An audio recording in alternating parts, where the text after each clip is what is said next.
It's been a number of years since somebody came up with a concept called wacky worm rigging. And when I first heard about this and saw it, I thought, this is the stupidest thing I've ever seen. No fish is ever going to bite something like that. But I was really wrong. And here's the concept behind wacky worm rigging. You have a plastic worm and it's hooked right through the middle. Just like that, right through the middle.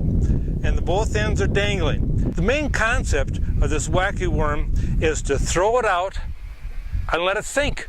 It does its own thing. The tails give it a little bit of action, but it's the most do-nothing presentation I've ever seen. But it's also one of the very most effective.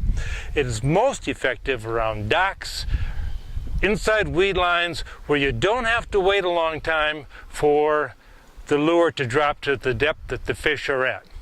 And what you do is you just throw it out, you let it sit, and then you lift it back up and let it sink back down again, and you watch your line and you wait for that little tap on there that shows that a fish has it in its mouth, and then you set the hook and reel it in. Now, for smallmouth bass fishing, it is one of the best throwback lures I've ever seen. If you're using topwater or a jig or something and you do not get the fish, but the fish blows up on your lure, throw that 4-inch instead of a 5-inch. This is a 5-inch. Throw a 4-inch wacky back there, and you'll get that smallmouth bass to hit about 3 out of 4 times. I use a lot of mono for my wacky rig. There's something about mono and the visibility that I just seem to like. I have 10-pound test mono on here. You certainly can use the super lines, but mono seems to work really well.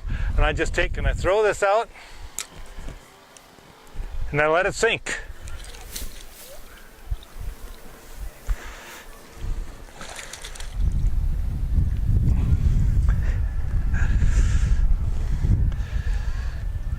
Wacky worm rigging.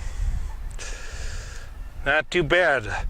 It works. I'm Jerry Carlson. This is your Town Square Media Tip of the Week.